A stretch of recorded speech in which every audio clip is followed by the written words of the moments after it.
will get opportunity in the future to meet her, to get introduced to an amazing personality, and above all, to a fighter for justice and peace and reconciliation. And I think I need not to introduce her much. You have a paper circulated to you, and also you will learn from her speech and discussion. We only can say that I do not remember exactly when we first met her in Cambodia during a conference we organized. And from that very first day, we could see in her the fire, the commitment, and the strength, which actually inspired us very much. And then we are in partnership. The struggle for justice in Bangladesh, the establishment of the tribunal and delivery of justice. But those happened long before that really happened. And when Helen first came to Bangladesh, he delivered a lecture in the Liberation Museum, in our old museum at Shekhar Bagicha, the small place, not a large space. But she made a speech, the title of which was "Justice Delayed Does Not Mean Justice Denied." And we know that justice delayed for long for the issue of the trial of perpetrators of genocide in Bangladesh, but it ultimately happened. And those who have played a very significant role in making it reality, Helen is one of them, and Helen is very much involved with the Cambodian justice process and also many of the international forums. So I do not want to speak more about her because it will actually take your time away from our slot. But I would say that all of you who are joining this webinar, we are all in a very difficult scenario, and you are also surrounded by pandemic, many deaths to the near and dear one, or you can feel that it is encircling every one of us, and we should also be careful to take proper measures to keep safe, to keep ourselves, our family, and our community, and our people. And so we all have, every day we have duties and roles to perform. Even then, we also look into the life in a broader way. And it means that we are bogged down with the crisis, but we are also, as a human being, are trying to fulfill our commitment to the humanity. So that's the strength of every person, that's the strength of humanity, that's the strength of our society, of our nation, and of the global community. And I think this is, in that sense, this is a great event that we are in a grave danger, but we are also addressing the matter of importance for the whole of humanity, especially focusing on the tragedy that has unfolded at our border and within our region, with the large influx of victims of genocide, the Rohingya men and women who have been forcibly displaced, thrown out of their homeland, went through unbelievable tragic persecution, and they have taken shelter at our place. We are hosting it, and also we are trying to promote the issue of justice. And also we are not alone in this, and I think this webinar is the example of that, reflection of that.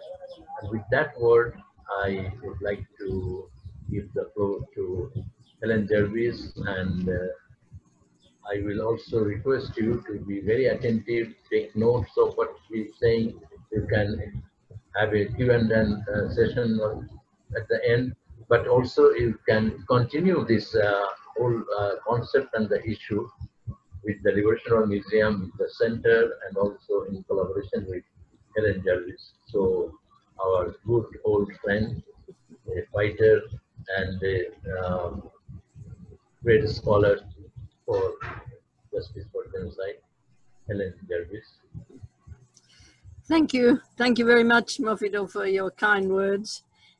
It's my relationship with Liberation War Museum and the Center for the Study of Genocide and Justice, and indeed with the Bangladesh struggle, is very dear to me, and I look forward to continue in the future.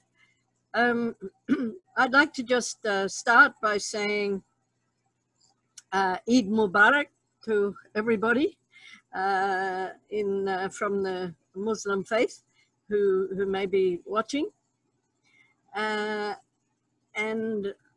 at this point, I'm sorry, is the speaker view coming through or not? Is it coming through to you? Yes, I've got somebody else coming in. No. The speaker view is right now operating. Yeah. Okay, so I'll keep talking. So Eid Mubarak, one more time. I would also like to extend my condolences to those who have lost loved ones, either in the coronavirus plight and crisis, and also in the recent cyclone Amphan in your part of the world. I would like to extend greetings to any Rohingya people who may be watching, and also to all of those who have been supporting them in their struggle for justice. Special thanks, of course, to the Center for the Study of Genocide and Justice and the Liberation War Museum for inviting me to speak today, and also for arranging and inviting me to visit the camps in Cox's Bazar in November last year. This was very, very important opportunity for me, and I value it greatly. Today I've been asked to speak on the situation of the Rohingya and the ICJ case, and as they've added a subtitle, A Glimmer of Hope. Yes. I'd like to lead in by giving a more personal, intimate picture, really, of came from my visit and from 3 recent small books that have been published. And I just felt that in order to give the feeling and the stories and the human face behind this, the ICJ situation, it's really important to spend this time. So I'll start that way then. And I will start with saying that, as I mentioned, I was invited as one of a small group who went before the recent international conference, the 6th International Conference last November. And we went to Camp 13 in Tangali, and as the guest and escorted by Liberation War Museum. We went, spent the afternoon, a small group of us, women, spent the afternoon in a hut, a house, a small house, with some Rohingya women and some also other women from Liberation War Museum and women who have been supporting them in a small group called Women's Wings, which is a collaborative NGO helping to build dignity and give opportunities for revival and strengthening. We went there with the idea of not asking them to recount all of the horrors that they had been through. We said, no, we're there to hear your message to take back to the 6th International Conference and then on to our respective countries. And so we wanted to talk about how they were managing to rebuild and what challenges they were facing. But I have to say that they kept returning time and time again to what they had been through. And the stories they told us that afternoon really still reverberate very strongly in my heart. And interestingly enough, they were picked up by 3 small books that I've had the chance to look at in recent months, published in Australia, Malaysia, and in Bangladesh. So I thought I'd just give a glimpse of these books and then turn to the ICJ. The first one is called First They Erased Our Name, A Rohingya Speaks. And this is by a man called Habiburrahman, and it was published in Melbourne in Australia. Habiburrahman's own life story begins with grandma's stories, which really struck me because we had spent the afternoon hearing stories from the women. And this is how he starts his own life story. And I'll just quote from what his grandmother said to him. "A long time ago, Habib, the world was vast and infinite. Men and women traveled slowly, keeping time with nature and God as they searched for peaceful and fertile lands. Entire people boarded huge ships and crossed oceans. Sailors invoked the clemency of nature by offering up small gem each day that was swallowed by the waves and deposited on the ocean bed.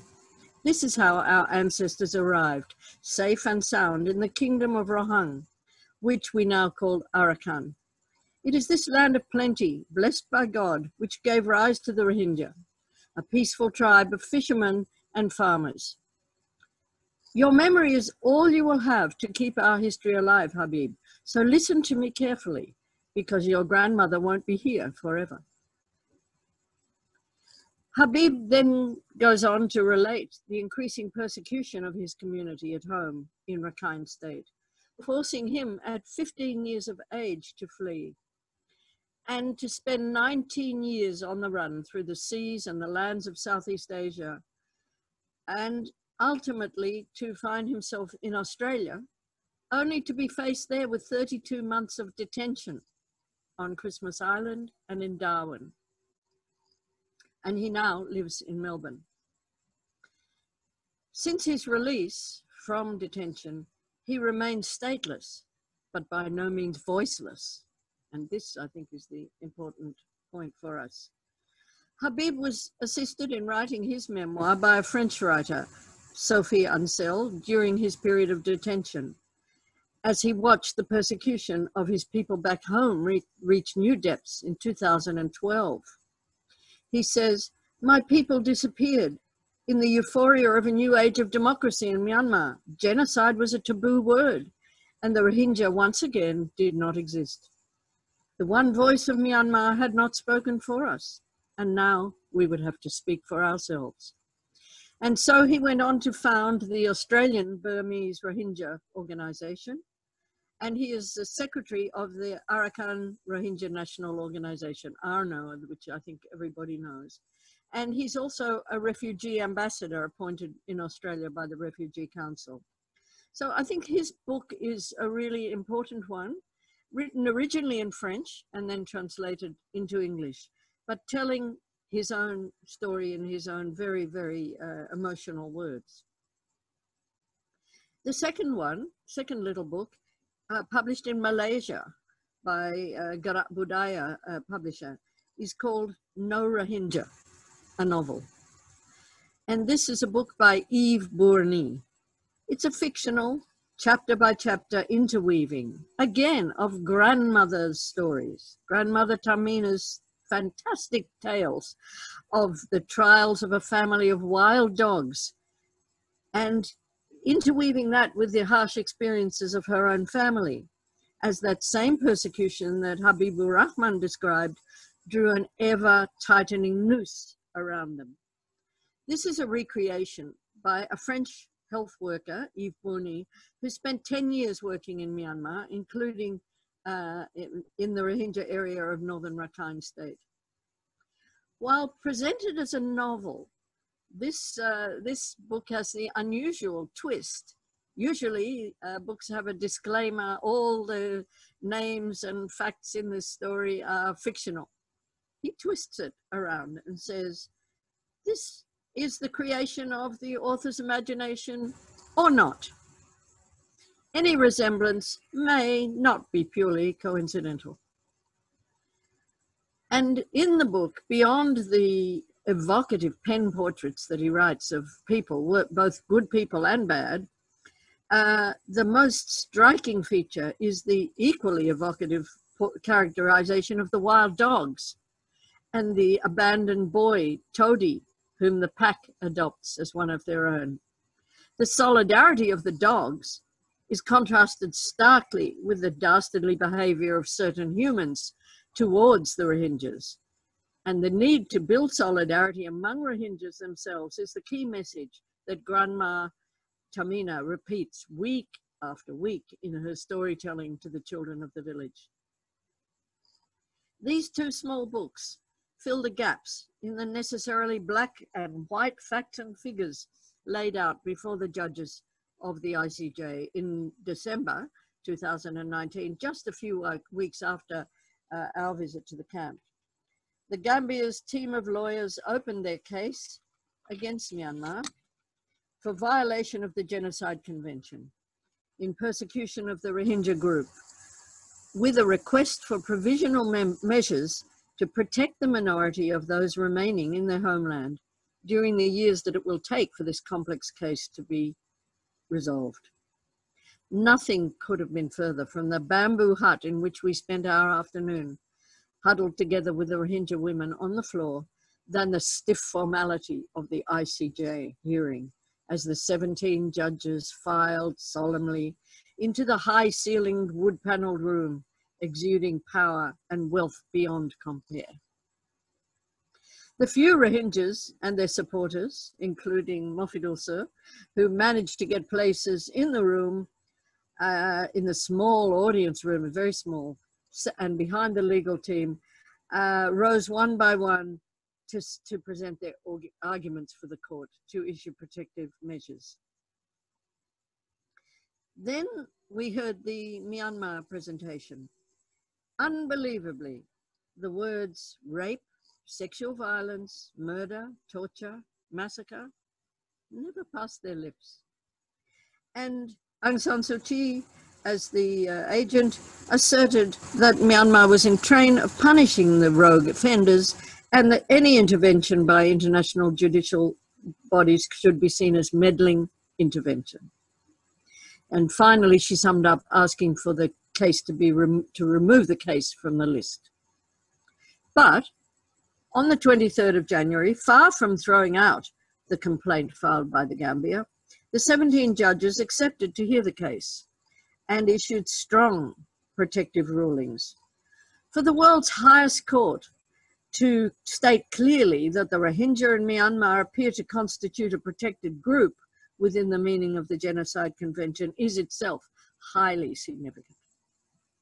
Furthermore, the court accepted that there is a real and imminent risk of irreparable prejudice to the right of the Rohingya group in Myanmar and of its members to be protected from acts of genocide and related prohibited acts, and categorically rejected Myanmar's claims to be sufficiently engaging in efforts towards repatriation of the refugees, ethnic reconciliation, and military accountability. The court therefore went on unanimously to order Myanmar to implement a number of provisional measures, to take all measures to prevent commission of acts in the Genocide Convention, to ensure that the military and any irregular armed forces do not commit such acts, to take effective measures to prevent destruction and ensure the preservation of evidence, and finally to submit regular reports, commencing with the 23rd of May, which of course, as you know, just was last week. So while these orders are provisional in nature and pending the court's final decision, is there not yet a ruling on whether genocide has been or is still being committed, but they nevertheless represent an enormous step forward in international judicial recognition of the crimes and consequent implicit condemnation of the state of Myanmar for not preventing and punishing them. The ICJ orders is the third significant victory achieved by the Rohingyas in the international arena. And more than 2 years before, the Permanent People's Tribunal session held in Kuala Lumpur was the first judicial body to make a finding of genocide regarding the Rohingya. And I was privileged to be a member of the panel of judges in that case. And this ruling that we made took place at the most intense and horrific climax at the very time that we were deliberating. And then, subsequent to that, numerous UN bodies and special rapporteurs And finally, the fact-finding missions have spoken so strongly and have called these crimes for what they are. And so now we have the ICJ ruling. This ICJ order is a vindication of the valiant efforts by the Rohingya people themselves to resist attempts to destroy them, in whole or in part. And also a vindication of all those activists, researchers, journalists, and humanitarian workers who have documented their cause. But it remains to be seen, of course, whether this judicial ruling and hopefully a final decision will shake the seemingly so far implacable denial of the Myanmar government of genocide. Now, we've been awaiting the first report, which was submitted indeed as expected on the 23rd of May. And so far it has not been released, or at least I have not seen a copy. I looked again on the website of the ICJ this afternoon and couldn't see it. Perhaps some people have received a copy, but I haven't seen one yet. But I do think that the increasing assertiveness of the Myanmar government that they are taking action, and the increasing armed attacks on the Rohingya people and also the Rakhine people in Rakhine State give us an indication that Myanmar government is not changing its position and not doing what was ordered to be done. I'd like to refer to a report called No Place for Optimism. Perhaps some of you have seen it, issued by the Center for Global Policy last week. It was quite an interesting exercise to, as they say, anticipate Myanmar's first report.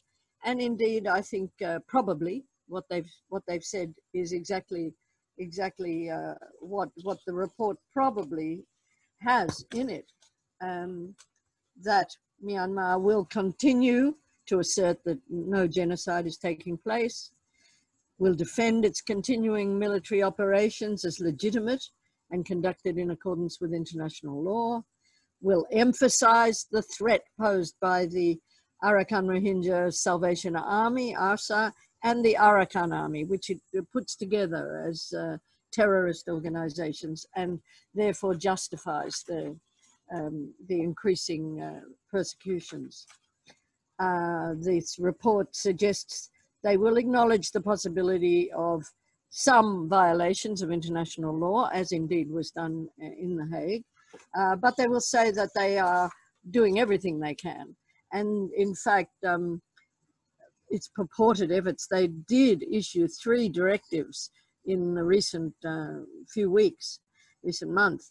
And just issuing directives, of course, is not changing the situation on the ground. We see, in fact, the situation on the ground getting, if anything, if you can believe it, worse and worse. Even attacks on some of the Rakhine villages. But one thing that did really catch my attention just yesterday was when I received a press notice from the Arakan Rohingya National Organization, ARNO, saying that the Myanmar Information Management Unit, known as MIMU, has continued to issue maps in which villages, Rohingya villages, have in parentheses on the map the word Kola on them. And I think if you can see the circle around it, it shows on the map. And this press release is extremely important, I think, that they are still using the, excuse me, I live on the Mekong and a boat is going past. Just wait 1 minute.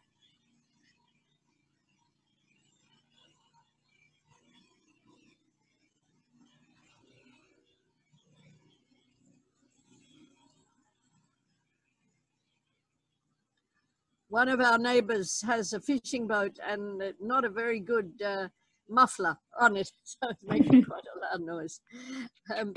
So the maps are still being published with designating villages as Kala or Kula, a derogatory term for the Rohingya. Furthermore, what is extraordinary is that the new gazetteer that has come out has erased the names of 20 villages, and the map now shows an empty space where 20 villages were previously on the gazetteer and on the map. So this is showing that the persecution is by no means being curtailed. It's frighteningly still going on. So as I say, to go back to the ICJ ruling, it certainly is a glimmer of hope, and it's something that we should be following very closely and still continuing to extend any solidarity that we can to the Rohingya refugees, and if possible at all, to the people inside the country. One other glimmer of hope I see is that I've seen reports, not too many, mind you, but some reports of citizens of Myanmar themselves speaking publicly against the repressive policies. And I think this is, of course, what we must expect and rely on and hope and nurture. It will be up to the people of Myanmar themselves to come out and defend the Rohingya people. And some people have been consciously including Rohingya in activities aimed in cultivating solidarity between the country's many and varied ethnic, religious and national groups. And this is what we have to reach out for and support as much as we can. The continuing persecution of the Rohingyas inside Myanmar, though, including this conscientious destruction of their villages, makes it highly unlikely that the people in the camps will be able to go home anytime soon. An outcome becoming more unlikely, of course, as the coronavirus continues to rage and borders are sealed, and give even more excuse sometimes for not reaching out and not extending solidarity. On the 17th of March, the United Nations High Commissioner for Refugees announced a suspension on any further refugee resettlements all over the world. It's not only in this case that the coronavirus is increasing the dreadful situation of refugees around the world. But as long as they must stay in Camp 13, the women we met expressed a keen desire to continue their work with the Women's Wings, morale boosting, basic educational and handicraft activities. And they told us they got the pleasure they got from one of their small projects. And some of you, I know, in Dhaka at the Liberation War Museum will have known about this project, which is the Quilt of Memory and Hope. And there's a small booklet. This is the third booklet I wanted to refer to, the Quilt of Memory and Hope. And we saw some of the work that these women had done and some of the quilts that they had done, which were on exhibition at the Liberation War Museum, and I hope will be again, perhaps sometime in the future. They told us of the pleasure they got from embroidering quilts with what they called the River of Life scenes from their life back home in Myanmar and their journey across the mountains and the River Naf. And the most popular images in these quilts were flowers, chickens, birds, butterflies. And I just will open the book to one page just to give you an idea. If it's close enough, I don't know, to see. Can you see it or not? Yeah, the hands. you can see it. Yes. This one took my attention in particular, where a woman called Shomila said, "I remember the days when I had taken care of my chickens. I could make anything by my hand and can sew too. My hand symbolizes that I'm not useless. I miss my country and my domestic animals, she recalled. And this is a small project, a tiny, tiny drop, but it's a drop that gives some humanity and dignity, and is something that I hope can be continued. Is the little books still on sale at the Liberation War Museum? Yes, it is. It is. It is available. Yeah. Okay. So this was published by Liberation War Museum, and in collaboration with AJAR, Asia, Justice and Rights. I will also just hold up the other two books that I referred to. First of all, Habiburrahman's book, First They Erased Our Name, published in Australia. I don't know if you've seen it in Bangladesh yet. Has it come to you? Is this the same book you brought with you? No. Then we have not seen it. No. Yeah, okay, well, we must find a way to get it to you. At the moment, it seems the International Postal Service is also not working, but maybe we can get an electronic copy to you at least. And I should say that the section that I read from this book and some of the points in my talk today are going to be published in the Mekong Review Journal in the September issue. So I just acknowledge that and urge you to see if you can see that. And then this is the book that I brought over, which is the Yves Bourny book, The No Rohingya. And Yves Bourny, who lived in Rakhine State for some time. I should say that I had a role a little bit in this book of helping the proofreading and copy editing of this book. But these three small books, I think, help to bring a human face to the details of what we hear out of The Hague and some of the formal reports that come from the NGOs and also the various UN bodies and research organizations. So I think I'll conclude with that and hand it back to the chair. Thank you. Thank you so much, Helen. So we have a couple of questions to handle, but before that, I'll let you know that Mr. Yves Bourny, of the author of No Rohingya, he's present in this webinar. So perhaps we could hear something from him before the questions. Thank you, Chair. I'm very pleased to that Helen could present the book. I can share the electronic copy to whoever wants it. It's free of rights, so I can circulate a link to download the book for those who cannot get it on the hard copy from Malaysia. Do you want to add anything more, Yves? Well, it was a book that was written before the last crisis of 2017. I started to write the book in 2015, so it was a bit in prevision of or foreseeing what happened eventually.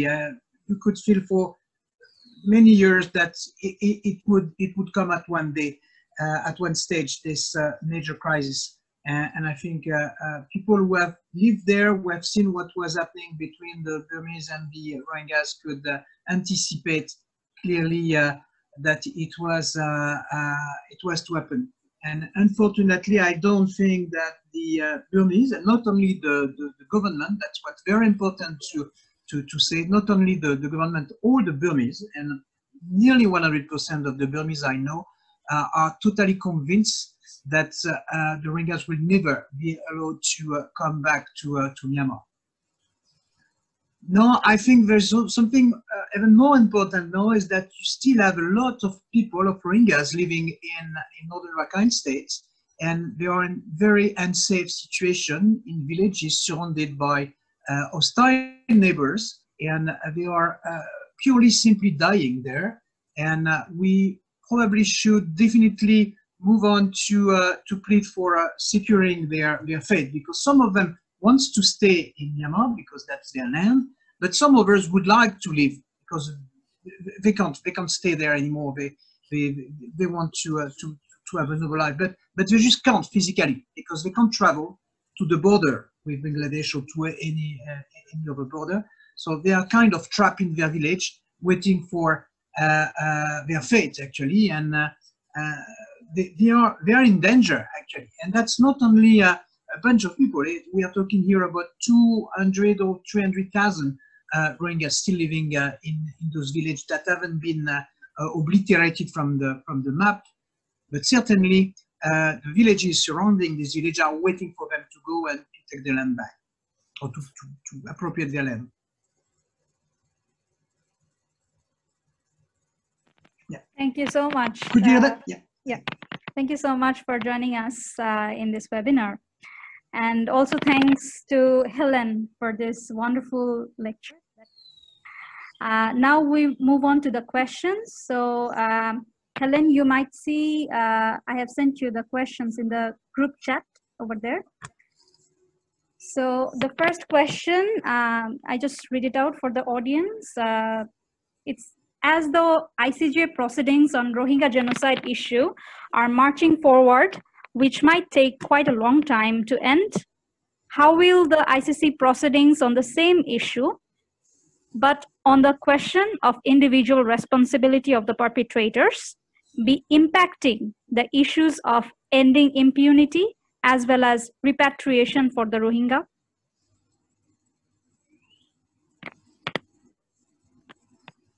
Shall we take them one by one or a few together? Okay, so I have three questions in hand. So should I read all the three questions and then you move on? Yes, yeah. Okay. So this was the first question, and the second question is, since Myanmar is still denying its accountability of genocidal acts, what might be the next step for ICJ as well as international community to ensure justice for the Rohingyas? And the third question is, one of our volunteers have raised this question.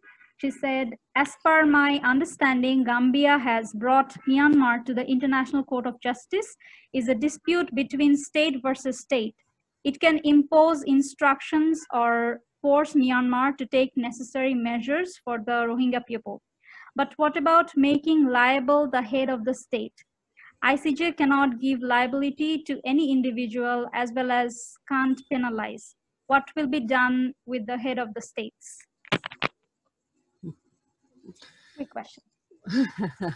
Okay, well that's interesting, really. All three questions are really extremely linked, so that was quite good, really. I didn't know that would be the case, but you know, frankly speaking, it's very difficult to answer any of them because, firstly, we don't have a crystal ball. We don't know what will happen. It's clear that it will take years before the ICJ will finally come up with its definitive ruling, which is not appealable, and there are, frankly speaking, limits, really. I mean, it's true. They can impose and they can order, but they do not have an armed force from the ICJ. They're not going to go marching into Myanmar and enforce their ruling. No.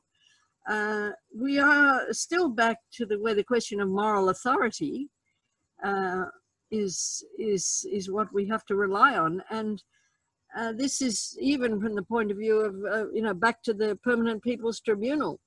Again, there's no state, no authority, no armed forces, no way to impose. But if the people can speak, and if the ICJ as the highest court in the world can speak, this has tremendous moral authority. And again, the second question about Myanmar still denying, yes, what is the next step? I think it was not entirely sure that they would even appear at the ICJ, and for Aung San Suu Kyi herself to actually appear was a bit of a surprise. I think that Myanmar's standing in the international community has been severely damaged by the case that they put, which was so weak, And now this first report, if, as we expect, according to what was predicted by the Center for Global Policy, I think it's probably highly likely, we may see it after Gambia has a chance to reply. They have a choice, but I'm not sure myself whether it will automatically become public at that stage or not. But I understand it may be. But certainly the standing of Myanmar and of Aung San Suu Kyi has been really severely affected internationally. And as I say, despite I know what Yves said, and I remember talking to him about this years ago when I met him in Cambodia several years ago, that the overwhelming Burma population has seemed to be falling in behind the anti-Rohingya positions. But as I said, some of the reports that I've heard over recent months give me a glimmer of hope. I hope that can go forward. And certainly, for instance, I was involved in helping to send a Cambodian artist to Myanmar to exhibit together with Burmese artists, Rohingya artists, Bengali artists,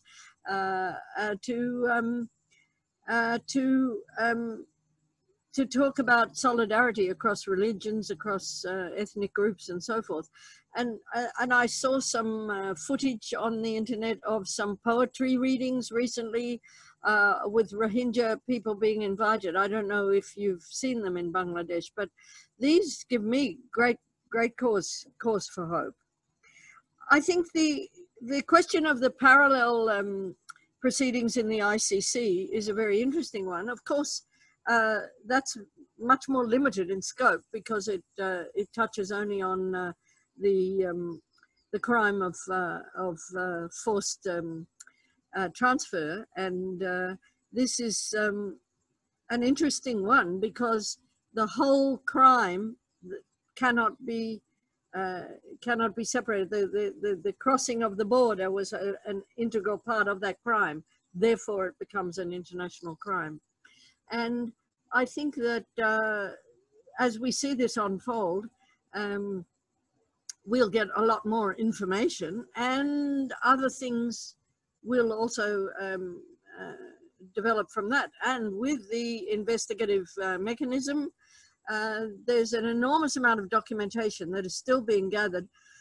I would say that it's very interesting to sit back and look across the board at all these different institutional mechanisms that are in place to document and to articulate as crimes and exactly responsibility for the crimes. I think a lot more is coming out in all of these different fields, little by little at the moment. It's almost, I think there was January was the provisional measures, and that was a kind of high point. It all got swept away by coronavirus, I think, in terms of people's attention.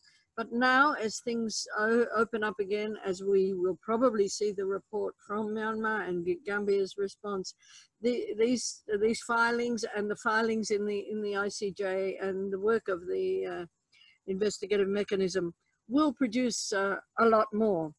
As to the question of liability of the head of state, well, that's a thorny one, and I don't have an answer for it, but perhaps somebody else would like to chip in on that one. Okay, so we have 2 more questions at this moment. So one of the participants have asked, I would like to know if the respected speaker thinks Myanmar's defiance is somewhat related to her relations with some of the regional and global powers. And another question is, there is still international pressure on Bangladesh to take and accommodate more Rohingyas. How do you see the role of international community and influential countries in not pressurizing enough Myanmar to stop genocide against Rohingyas and other ethnic minorities? Over to you. Yeah, okay. Well, I'm not quite sure about the what really is meant by that that first question about, is the defense related to their relations to regional and global powers? I don't quite understand that question, because it seems to me that it could be that the speaker, the questioner, understands that Myanmar in this case is somehow a proxy for some other regional or global powers. I don't think so. But what I would say is that Myanmar's actions and, well, if I can use a strong word, intransigence, that they keep on insisting that there's no genocide and yet keep on destroying villages. Certainly there's no question about destroying evidence. That's overwhelmingly been done, as documented by the mapping episode that I mentioned. So certainly their relations with regional and global powers has been damaged hugely, I think, from the defense that they've been taking. But sadly, I think even, you know, that the regional and international powers have been paralyzed to do anything very much about it. I think that's quite interesting, that it's the judicial process which is often many steps behind the political process. But in this particular case, it's the judicial process, both in the ICJ and the ICC, and of course earlier on in the People's Tribunal. It's the judicial actions which have really led the way for political action, which is not normally the case at all. To touch just on the pressures on Bangladesh to take more, it's unbelievable to me when a country that has the pressures of population, of climate change, of extreme difficulties, economic difficulties, and coming itself from genocide only 40, 50 years ago, that this could be, people could then say Bangladesh should be doing more. To me, that's unbelievable. And I think the price that Bangladesh has paid is extremely heavy and continues to pay. The people of the districts of around Cox's Bazar are paying an environmental price, an economic price, a social price, and the government, of course, as a whole, paying a huge economic price.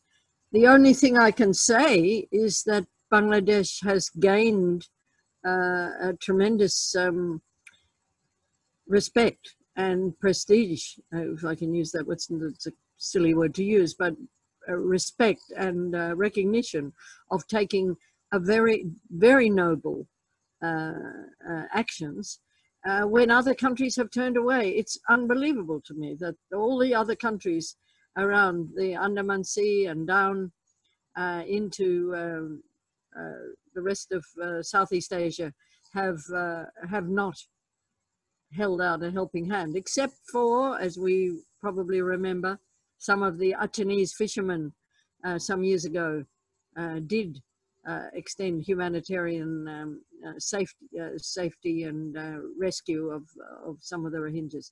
But I think the pressure certainly has to be put on all of the neighboring states. But of course, not only them, internationally, this is where the support should be coming. The estimates for what is required for maintaining the refugee camps have been woefully underfunded. And of course, it's not only, as I said earlier, the coronavirus has hit not only these refugee camps in Bangladesh, but also in Syria and in other parts of the world where the situation of refugees is really one of the big crises of our times. I think climate change and refugees are the two absolutely critical issues that if we don't come out from coronavirus to be able to build a society that deals with these issues, that we don't, that we can have faced coronavirus as a society that is so broken on climate change and on refugees, then, we will have failed in our responsibilities. So I think for all of us, this is what we have to pledge to do, to build a fairer society and fairer to the planet as a whole, and of course within human society. Thank you, Helen. We have two more questions. So the question, one question is, as you know, that and until the UN Security Council refers the situation of Rohingya persecution to the ICC, the efforts of the ICC will be futile. What is your opinion in this regard? I'm sorry, could you say it again? Yeah, as you know, that unless and until the UN Security Council refers the situation of Rohingya persecution to the ICC, the efforts of the ICC will be futile.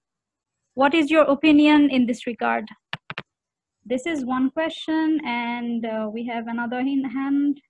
It's xenophobia, hatred, and violence against the ethnic minorities is prevalent even during this time of pandemic. What role can the young people make to combat against xenophobia and racism? Okay, so we're broadening out the discussion a little bit at this stage. We have not managed to get a UN Security Council referral to the ICC, and I can't imagine it will happen. But nevertheless, the prosecutor managed to convince the judges that there was a case to answer on the forcible transfer, and as I alluded to before, because that crime necessarily involves crossing a border. If you don't cross the border, then you haven't been forcibly transferred. So therefore this interpretation was I think a very important one, because people had said, oh, there's no way that if the UNSC Security Council doesn't refer, then that's the end of the story. It's futile, as your questioner mentioned. But to me, no, it's not futile at all.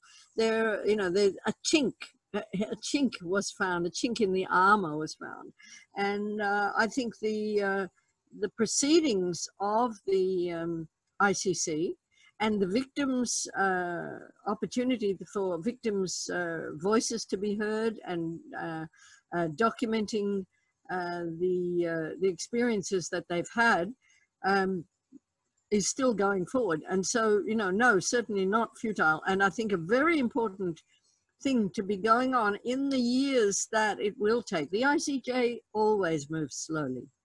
It's a ponderous body.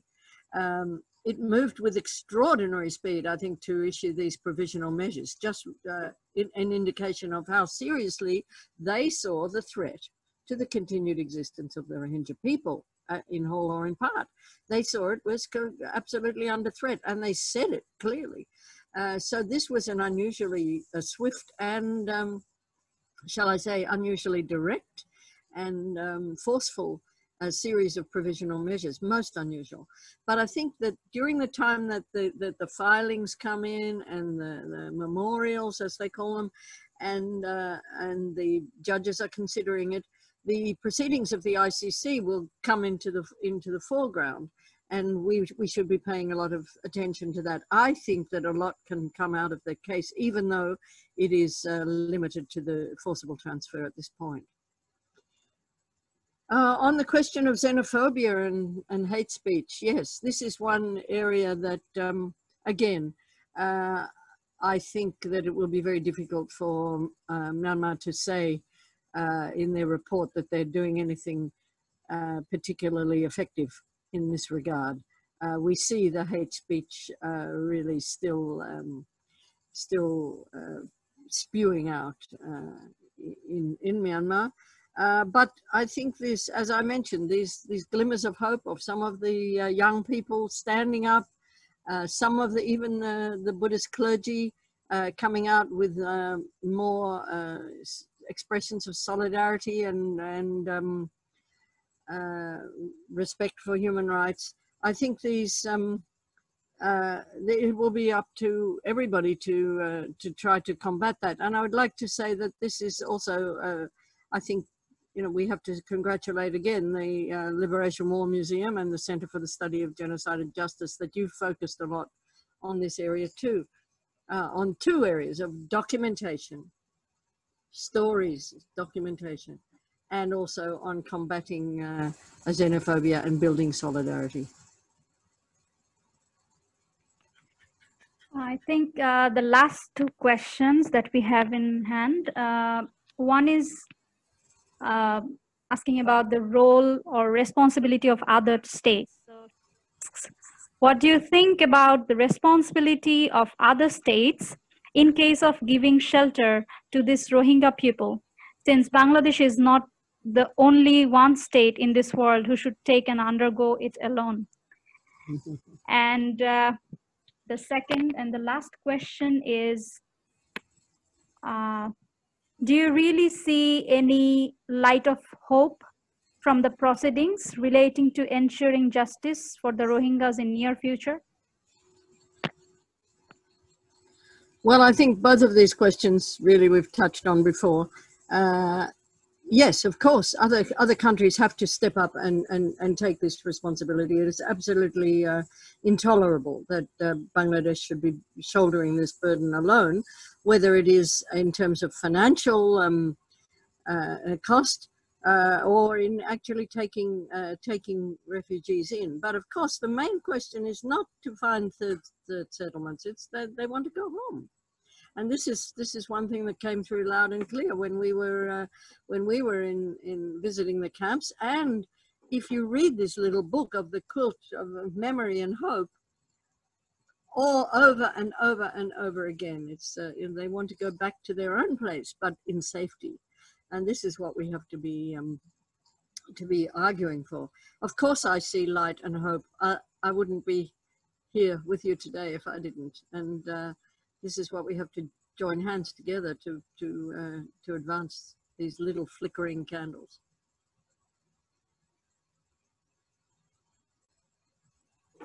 Okay, I think we don't have any more questions from the audience, and also we are running out of time. So we end the webinar here at this moment. And thank you so much, Helen, for joining us and sharing your own experience to the audience. And I hope the volunteers, our colleagues from home and abroad have been benefited with this webinar.